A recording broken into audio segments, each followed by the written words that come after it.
Bersama Wali Kota Surakarta, Gibran Rakabuming Raka semakin santer dikabarkan akan bergabung ke Partai Golongan Karya. Gibran disebut-sebut menjadi bagian ormas binaan Golkar Angkatan Muda Pembaharuan Indonesia atau AMPI. Untuk membahas lebih lanjut, kita telah terhubung dengan Waketum Partai Golkar Ahmad Doli Kurnia, Ketua DPP PAN Saleh Daulay, serta analis politik Adi Prayitno. Selamat petang Bang Doli, Bang Saleh dan juga Mas Adi Pray. Selamat petang. Assalamualaikum warahmatullahi wabarakatuh. Waalaikumsalam warahmatullahi wabarakatuh. Oke, saya mulai ke Bang Doli dulu ya. Bang Doli, pernyataan Ketua Dewan Pakar Partai Golkar Agung Laksono menyatakan ada komitmen bahwa slot untuk cawapres dari Koalisi Indonesia Maju dari Partai Golkar, kalaupun bukan dari Golkar, maka akan digolkarkan dulu. Bisa melalui ormas, saya partai dulu. Nah, menyusul juga bahwa dinamika yang saat ini berkembang bahwa Gibran akan tiba di Jakarta, katanya akan ke Teguh Umar, lalu akan menyusul ke Kertanegara dan juga Ketua Umum Parpol dari Kim ini akan berkumpul malam ini. Jadi pertanyaannya, benarkah Gibran dikuningkan atau digolkarkan sebelum diusung menjadi cawapres Prabowo, Bang Doli?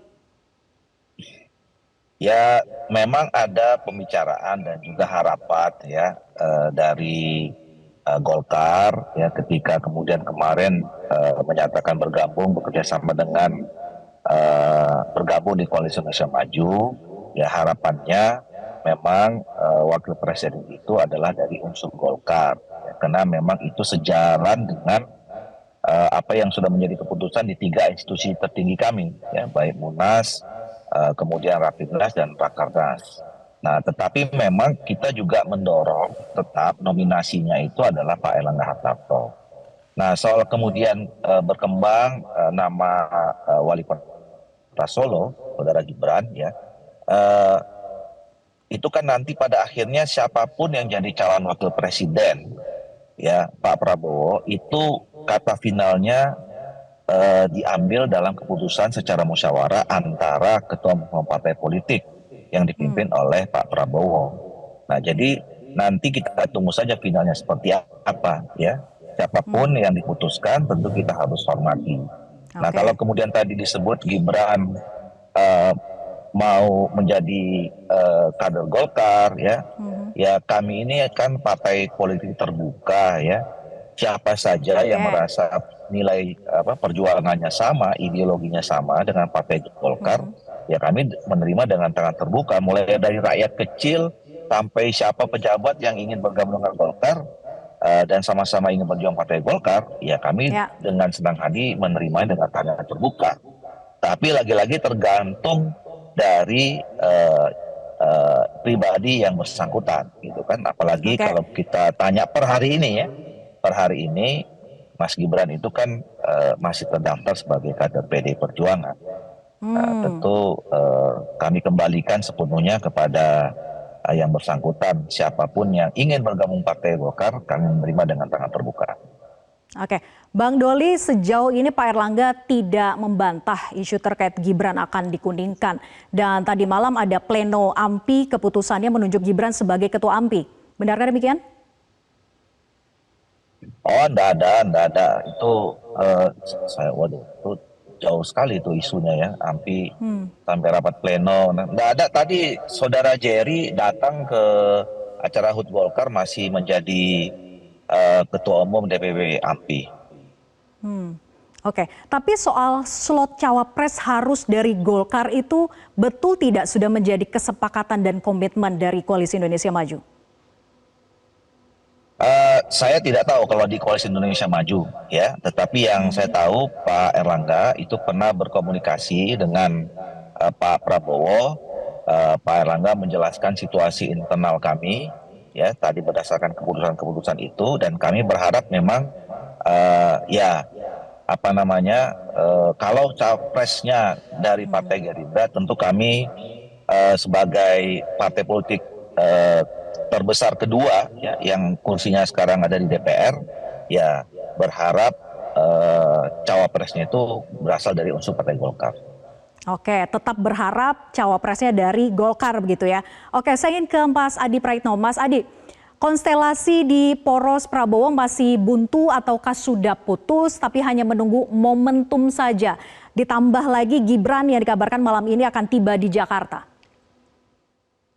Ya, saya kira memang begitu banyak spekulasi-spekulasi soal siapa yang akan berdampingan dengan Prabowo Subianto. Tapi kalau kita melihat pembicaraan publik dan tanda-tanda alam, rasa-rasanya memang sudah tinggal memutuskan, yaitu Mas Gibran Rakabuming Raka yang sebenarnya hanya tinggal nunggu waktu untuk diumumkan. Variabelnya cukup banyak ya, karena misalnya sejumlah elit Golkar mengatakan bahwa cawapres Prabowo Subianto itu dari Kuning atau dari Golkar. Itu kan tentu tidak terlepas dari bagaimana belakangan ini Gibran sangat mungkin akan menjadi bagian dari Golkar. Yang kedua misalnya Projo mengatakan bahwa cawapres Prabowo itu adalah anak muda yang cukup berpengalaman, adalah kepala daerah dan seterusnya dan seterusnya. Saya kira sudah begitu banyak tanda-tanda politik yang mengarah sebenarnya bahwa Gibranlah yang sebenarnya secara definitif akan segera diumumkan sebagai pendamping Prabowo Subianto di 2024. Bagi saya sudah tak ada lagi yang bisa ditutup-tutupin, sudah jadi rahasia umum, pembicaraan di media, kalangan aktivis ya. Saya kira memang sudah mengerucut pada satu nama, yaitu Mas Wali Kota yang mungkin akan segera diumumkan. Gosipnya kalau nggak besok ya lusa, sebagai pendampingnya Prabowo Subianto. Jadi itulah yang kemudian di berbagai kesempatan saya selalu mengatakan memang tidak relevan lagi kita bicara nama di luar Gibran yang akan dipilih oleh Prabowo untuk mewakili kepentingan itu semua.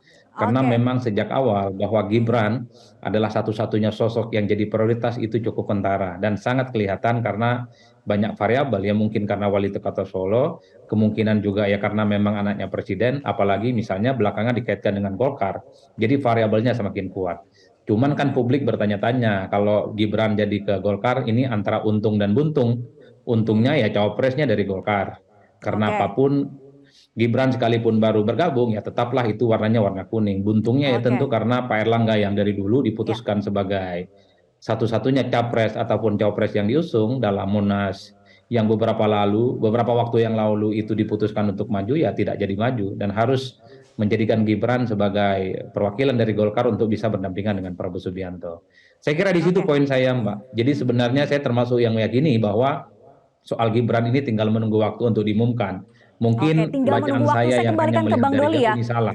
Tapi kalau Bang Doli bisa ditanggapi pernyataan dari Mas Adi Pray tadi bahwa tidak relevan lagi membahas nama lain, bahwa sudah putus Gibran, bahkan infonya tadi info langitan seperti yang didapat oleh Mas Adi Pray bahwa akan segera dideklarasikan begitu. Bang Doli. Ya, saya tahu persis nih Pak Adi ini punya akses-akses di langitan yang tidak kita gapai. Tapi begini, aksesnya di media, Bang. Ya, jadi kan sampai sekarang kita belum bisa juga berspekulasi ya bahwa kemudian sudah ada keputusan satu nama secara final ya, karena rapat final yang memutuskan untuk penetapan cawapres yang dilakukan oleh Pak Prabowo dengan ketua partai politik yang lain itu kan belum terjadi ya. Nah ini kan juga masih ada waktu yang cukup, pendaftaran terakhir itu tanggal 25 gitu ya. Jadi masih ada lah pembicaraan bahwa kemudian sekarang sudah ada kecenderungan mengkerucut satu nama ya, mungkin bisa jadi iya ya. Tetapi kan begini, semuanya ini harus dilakukan secara matang dan mempertimbangkan berbagai variabel. Katakanlah misalnya kita sudah menetap atau sudah melihat kecenderungan satu nama. Ini kan terus harus dihitung. Satu nama ini kira-kira apakah mempunyai poin positif lebih dibandingkan yang lain. Kalau apakah yang bersangkutan kita ada poin negatifnya. Apakah poin negatif itu bisa kita antisipasi atau tidak. Nah kalau tidak bisa misalnya ya tentu kan ada opsi yang lain. Nama-nama yang kemudian di ranking kedua yang punya nilai poin positif ya dibandingkan yang pertama tadi dan seterusnya. Ini yang sekarang sedang terjadi sebetulnya di antara masing-masing partai politik dan juga komunikasi antara partai politik yang ada di Koalisi Indonesia Maju. Oke, saya ingin ke Bang Saleh. Bang Saleh, tadi dikatakan oleh Mas Adi Pray bahwa sudah tidak ada gunanya lagi ditutup-tutupi begitu ya di panggung depan, ini hanya menunggu momentum saja. Jadi kalau memang sudah putus ini adalah Gibran Raka Buming Raka, putra dari Presiden Jokowi, apakah PAN memang sudah menerima juga bahwa ini bukanlah Erick Thohir yang selama ini diajukan oleh PAN? Ya, pertama tentu kami akan tetap konsisten ya sampai sejauh ini Partai Amanat Nasional tetap masih mengusung Erick Thohir. Ya, sampai malam ini setidaknya sampai wawancara ini dilakukan. Sebab seperti yang disampaikan oleh senior saya Bang Doli tadi, memang belum ada rapat finalisasi terkait dengan nama cawapres di Koalisi Indonesia Maju. Betul bahwa setelah putusan Mahkamah Konstitusi, nama Gibran ini kan memang semakin santer untuk disebut dan diajukan ya sebagai cawapresnya Pak Prabowo. Tetapi kan belum difinalisasi. Dan karena itulah maka dalam pembicaraan dan pembahasan selanjutnya tentu nama Erick Thohir yang diusung oleh PAN masih bisa disebutkan dan disampaikan. Nanti tentu di dalam rapat yang akan dilakukan ya secara musyawarah mufakat itu tentu akan kita buat simulasi tadi, yaitu hal-hal misalnya katakanlah yang memberikan poin-poin penting positif, misalnya kalau kita memilih Gibran. Kemudian hal-hal positif apa yang kita bisa berikan ketika kita menentukan dan menetapkan calon lain seperti Pak Erick misalnya. Dan begitu juga dengan kalkulasi. Saya kira kalkulasi politik menjadi sangat penting, terutama setelah putusan Mahkamah Konstitusi. Itu kan banyak orang yang sudah melakukan kalkulasi. Katakanlah misalnya seperti suara Jawa Timur. Jawa Timur sekarang konon kabarnya suaranya sudah dipecah dua nih, ya, antara katakanlah Ganjar dengan Anies, di mana Ganjar membawa Pak Mahfud, kemudian Anies ada Pak Muhaimin Iskandar. Nah, kalaupun misalnya nanti Koalisi Indonesia Maju mau menetapkan salah seorang cawapresnya, maka tentu ini juga menjadi penting untuk kita kita lihat ya, sehingga tidak ada nanti hal-hal yang bisa merugikan ya pasangan calon yang akan mendampingi Pak Prabowo itu. Sehingga dengan demikian kita berharap bahwa cawapres yang akan mendampingi Pak Prabowo itu memiliki nilai plus ya atau nilai tambah yang dapat membawa elektoral yang cukup untuk memenangkan pertarungan ini. Sejujurnya ini pertarungan saya lihat memang agak menarik sedikit ini karena dari survei-survei yang berkembang di belakangan kan selisihnya juga nggak jauh beda ya. Jadi karena itu tentu ini menjadi sangat penting dan sensitif bagi kita. Nah karena itu kami masih punya waktu sekitar 5 hari ke depan untuk menentukan paling lambat ya kan tanggal 25 itu kita bisa untuk menetapkan. Jadi karena itu ya kita tidak perlu terburu-buru juga ya. Kalaupun ini sejujurnya ini Pak Adi, ini ada media yang sudah duluan mengumumkan itu.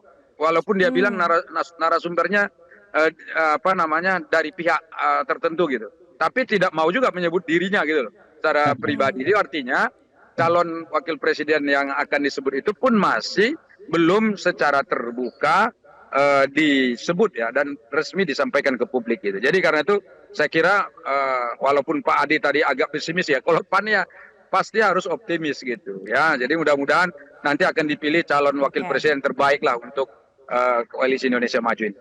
Oke, penting juga untuk menanyakan bagaimana jika Gibran memang dipilih sebagai cawapres Prabowo dan digolkarkan atau dikuningkan dulu. Kita tunggu jawabannya usai jeda, tetap bersama kami di Prime Time News.